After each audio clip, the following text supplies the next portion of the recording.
Pero bago tayo magpatuloy ay pakilike ang ating video. Ganun din ang subscribe button, pati na rin ang bell icon para lagi kayong updated sa mga parating ko pang mga uploads.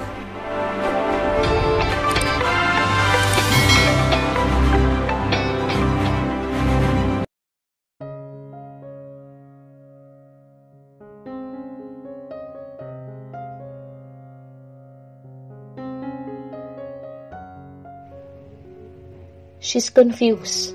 Pakiramdam niya mababaliw na siya sa mga nangyayari, sa papa niya, sa nangyari sa kanila ni Luke. The next day, pinilit niya pa rin na kausapin ang kanyang papa. He called me last night and he will marry you. Sabi kaagad ng kanyang papa pagpasok niya sa office nito. Papa, kaya nga ako nandito dahil gusto kong sabihin sa'yo na I will not marry him. You're not dumb, Sam. Alam mo bang halos gustong magpakamatay ng kapatid mo dahil sa inyo ni Luke, ha? Kung gusto ni Luke si Clarissa, I will not convince you to marry him. Use your head, Sam. Luke will be good in our business. Pero papa, okay, fine. Sinabi ko na sa kanyang idedemanda ko siya oras na ayaw kaniyang pakasalan. He will never let that happen, Sam. Kaya papakasalan ka niya. Suddenly, her papa is like a person she doesn't know at all. Nagulat siya sa sinabi nito. Ako ang hindi papayag, papa. Just do it, Sam. Ayaw mo rin naman sigurong habulin ka ng mga reporters pag nagkataon. You need to play the victim. I know hindi mo ko tatalikuran sa oras na yun, sabi ng kanyang papa. Natahimik siya. All this time, selfish ang papa niya. Alam niyang gagawin ng kanyang papa ang sinasabi nito dahil gustong-gusto ng papa niya ng publicity. Ngumiti ang papa niya saka lumapit sa kanya. Tama na, Sam. You will do great to our business and to your future. Bulong nito. Umalis siya sa office ng kanyang papa. Gusto niyang tumakbo at magtago. Sana hindi siya nagtiwala sa papa niya. May naipon siyang kaunti. Gusto niyang tumakas pero ayaw naman din niya ng iskandalo. Nilakasan niya ang loob. Kailangan niya makausap muli si Luke. Pumunta siya sa office ni Luke. Pagkasabi niya sa pangalan niya, agad siyang pinapasok sa office. Miss me? It's been what? 2 days? Now, nandito ka na ulit? Komento nito.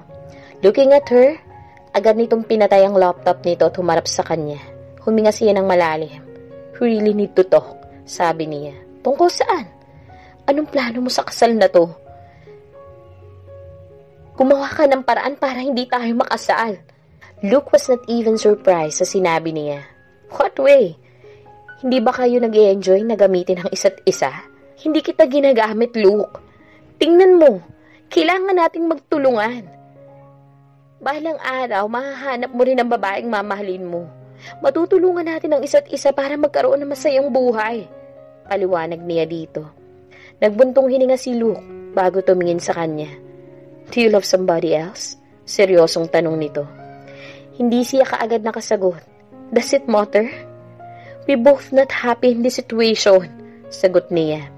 He stand from his chair, saka lumapit sa kanya. Pumunta ito sa kanyang likod, saka bumulong sa kanyang tenga. Love doesn't exist these days, but lust does. We're much in bed, and that's enough, sabi nito. Tumayo siya para umiwas dito, pero mahigpit ang hawak nito sa bewang niya. He's kissing her neck. I miss this. Bulong nito saka humalik pababa. Nagpaubaya siya sa nangyayari. Nawawala siya sa sarili. Kahit galit niya natutunaw. She let Luke open her blouse, playing with her nipple, using his tongue.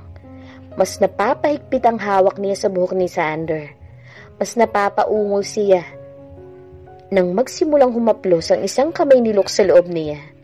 God, Luke, I want to take you, bulong ni Luke, na nilalaro ng kanyang pagkababae at sinisip-sip ang kanyang utong. She's sitting on top of his table, umuungol at payag. Take me, sagot niya. Mabilis ang galaw ni Sander. Hinila niya pababa ang pantalon niya, gamit ang panty niya. Nakahubad dito sa harap niya, habang nakababa lang ang pantalon nito. There's still a little pain, pero nawawala sa bawat paggalaw ni Luke. Her legs is open wide. She had right away. Then Luke carried her while He's inside of her. Umupo ito sa sofa, and she's on top. Move, baby, bulong nito.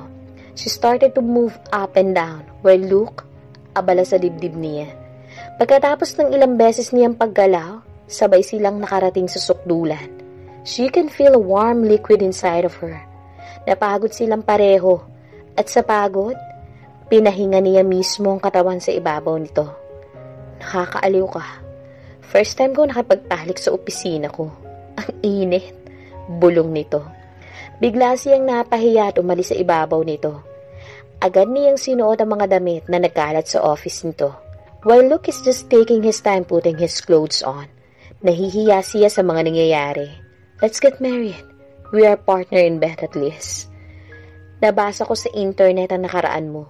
Alam kong may mahal ka. Alam kong mahal mo siya. Sumbat niya dito. Biglang nagbago ang reaksyon nito. From calm to angry. Don't ever mention her. And it's none of your business. I know it's none of my business. Ang gusto ko lang maging masaya ka. Sabi niya dito, I can be a happy man in my own way. I can love somebody while being married to you. So stop pretending you are about me. So go now, before I will lose myself again. Sabi nito, at bumaba ang titig sa kanyang katawan. Agad siyang lumabas ng office nito, baka mawala na naman siya sa sarili. Lalo siyang nainis. Paano niya ito makukumbinsi para hindi sila magpakasal? They did it in his office. Bakit hindi niya mapigilan ng sarili? Naganap ang kasal nila sa hotel. Pili ang mga bisita. In 3 weeks, naiplano nilang lahat sa tulong ng wedding planner. Their wedding was in the rooftop of the hotel. Flowers were everywhere. The food, the cake, lahat perfect. Even Luke, he's so handsome in his black suit. Siya rin naman nakasuot ng lacy mermaid gown, gawa ng famous designer. They pretended well in their wedding. The kiss, the dance, and even the vows. So romantic. Yun ang madalas sabihin ng mga bisita, lalo ng mga friends nila. Sino mag-aakala na ikakasal sila ni Luke? She can't breathe anymore sa mga nangyayari. Sa mga oras na yon, si Clarissa ang mas napapaiyak. Kulang na lang pigilan ng kasal, pero alam nitong wala itong magagawa. Pagkatapos ng reception, binuhat pa siya ni Luke papunta sa suite nila. Bukas papunta sila ng Paris para sa kanilang honeymoon. Pagkababa ni Luke sa kanya sa bed, agad siyang tumayo. We need to sleep in different room. I'm sure magagawan mo ng paraan, sabi niya dito. We're married. Having sex is part of it, sabi nito sa kanya. Habang nagtatanggal ng coat and ties.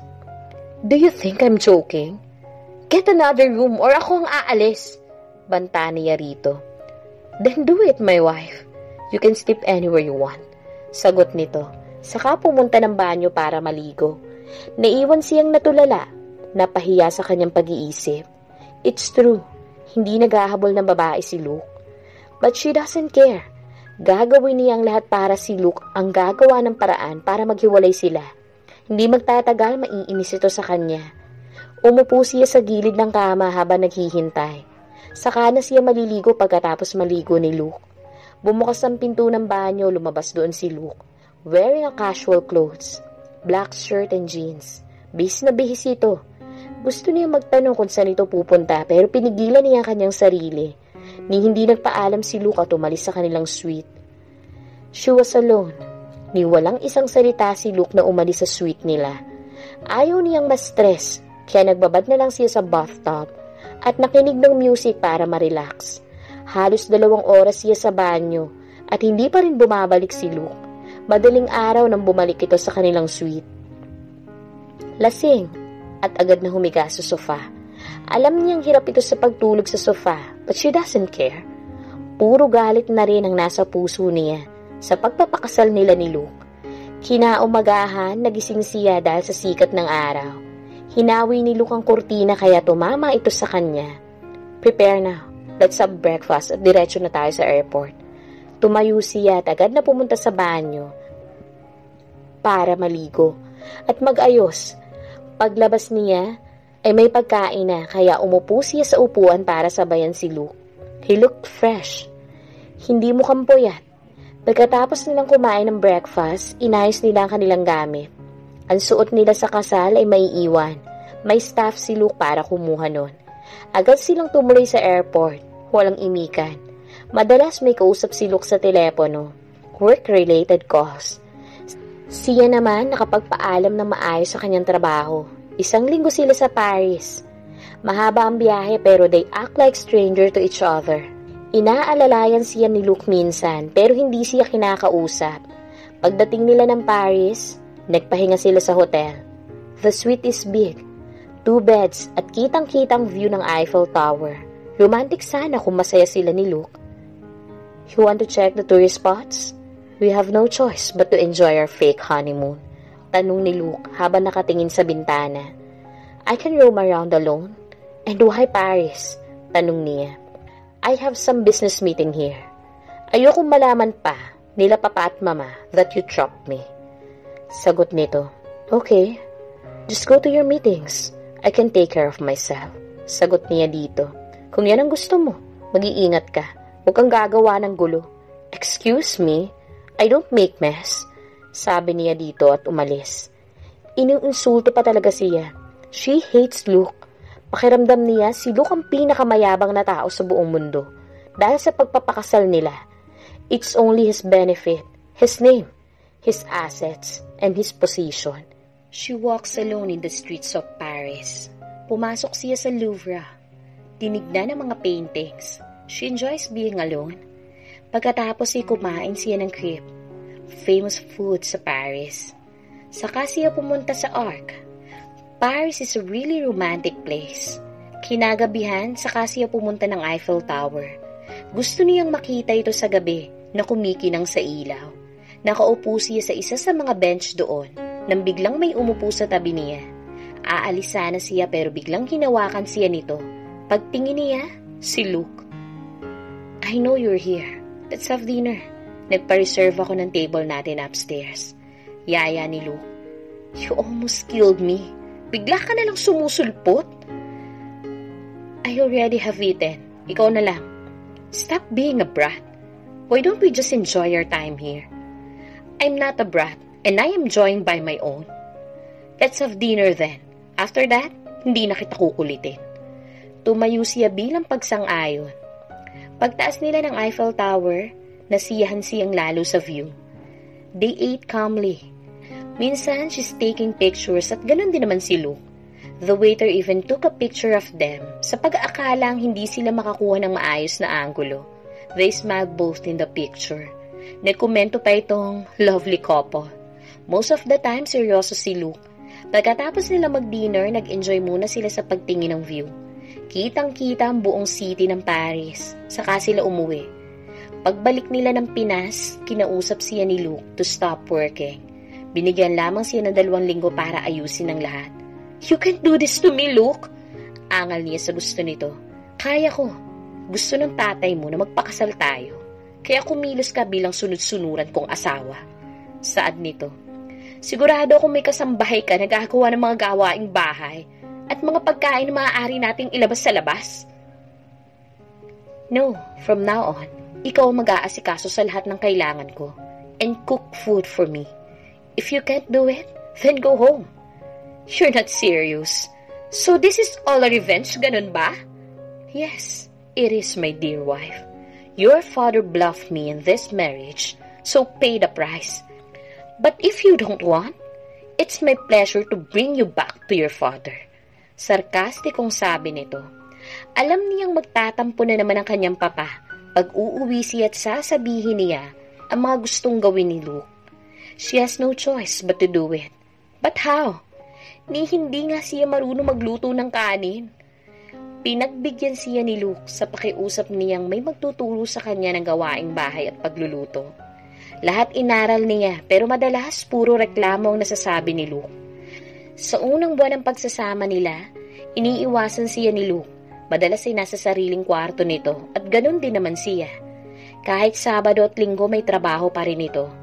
Siya naman lumalabas para mag-grocery kasama si Aling Adora. Kung meron man siyang konting kasiyahan ngayon, yun ay bumisita sa spa. Nawawala ang pagod niya at galit. Dinig niyang si Clarissa na ang pumalit sa posisyon niya sa hotel at nakipag-partner si Luke sa hotel nila. They're living in Luke's new house. Sa loob ng village, pinapakita niya sa lahat ng staff na maayos ang pagsasama nila ni Luke. Kahit na sa mga kaibigan nito, they are pretending that they are in love. Umiiwas na siya sa nightlife. Minsan nakikipagkita siya sa mga kaibigan pero hindi sumasama si Luke. Alam ng mga kaibigan niya na busy ito. Dumaan ulit ang 2 linggo at malapit nang i-celebrate ang birthday ng kanyang papa. Maaga siya nagluto at hinintay si Luke. Dumating ito at halatang pagod. May sasabihin ka ba sa akin? Tanong nito habang hinihilot ang sentido. Pagod dito sa trabaho. Birthday ng papa sa linggo? Makakapunta ka ba? I have to. Tinawag na yan ang papa mo kanina sa office. Tipid nitong sagot at pumunta na sa sariling kwarto. Ganito na lang ba sila? Hindi kagaya ni Luke ang pangarap niyang pakasalan, lalo na maging plain housewife. Sumapit ang linggo at papunta na sila sa party ng kanyang papa. Luke is wearing blue jeans and a white shirt. Siya naman nakasuot ng floral dress. Aral nila ang galaw nila pag nasa harap ng ibang tao. Si Luke ang nag-drive at nag-ring ang kanyang cellphone.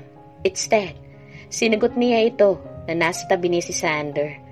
Dinig lahat ni Luke ang pag-uusap nila, pero hindi ito nagsalita. Nang matapos ang tawag, saka ito nagsalita. Hindi ko maintindihan kung bakit ka nag-e-entertain ng ibang lalaki, ha? Luke, that is my friend. Ayoko maging bastos, sagot niya. Alam niyang galit si Luke sa sinabi niya. Napabilis ang pag-drive nito kaya kumapit siya sa gilid ng sasakyan. Alam ba ni Ted kung paano mo ko pinikot, ha? Tanong nito. Alam niyang kasal ako, pero hindi niya kailangan malaman ang lahat. Nagtatago ka ng sikreto. Wala akong pakailam. Basta gawin mo ang tungkulin mo bilang asawa ko at protektahan mo ang pangalan ko. Yes, your name, your honor. I will never forget that. Sarkastikong sagot niya. Look, I'm sorry kung mali ang pagkakasabi ko. But I mean, ayoko lang naman na paliwanag nito. I get it. Hindi mo na kailangang i-explain. Sagot niya. Saka tumingin sa labas ng sasakyan. Pagkatapos ng kanilang sumbatan sa isa't isa, wala silang imik na pumasok sa bahay ng kanilang papa. Parang walang nangyari. They hold hands and smile to each other. Kahit galit na galit talaga siya dito. Ubus na yata ang respeto niya kay Luke. They need to talk what is their future. They can't be married forever. Masaya ang pamilya nila na nakikita silang magkasama, pero miserable sila. Luke talks with her that, as usual, about business. Puring-puri nila ito. Siya naman kasama ang mama ni Luke at ang stepmother niya sa paghahanda ng merienda hanggang nabanggit ng mama nito ang tungkol sa project na hindi nito tinuloy. Umalis saglit ang stepmother niya at sinabihan ng katulong para mag-ayos ng mesa. Agad siyang nagtanong sa mama ni Luke. Well, Clarissa is planning of another hotel in Pampanga.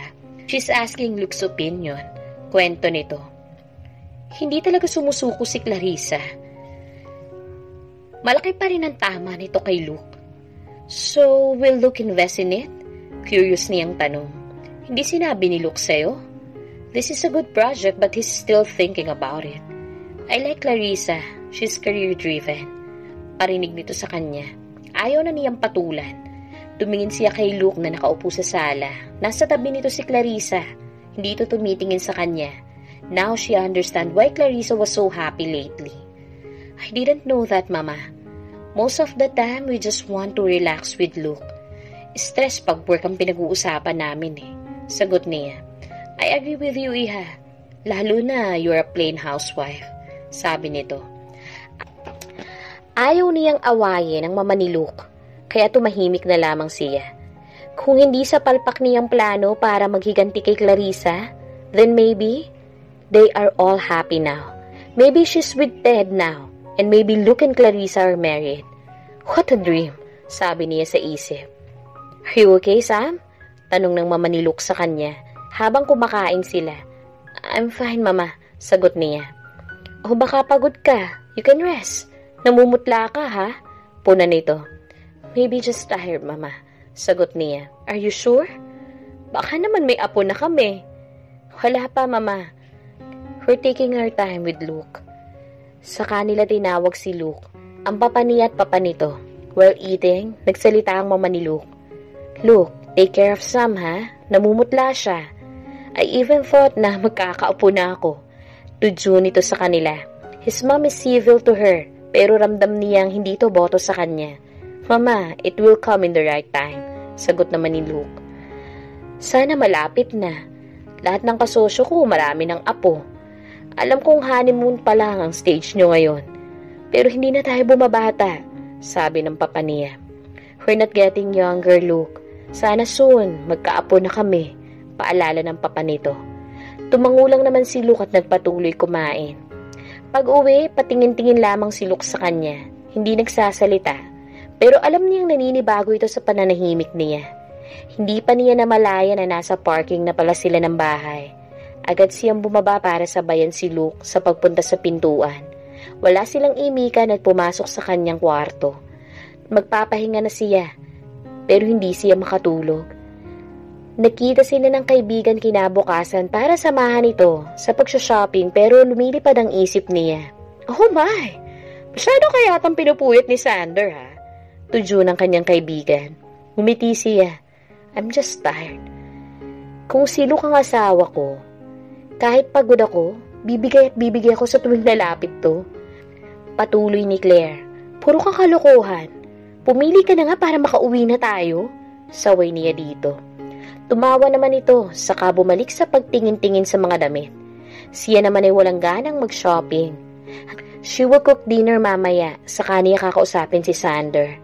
Nagpaalam siya na maaga sa kaibigan at nag-grocery.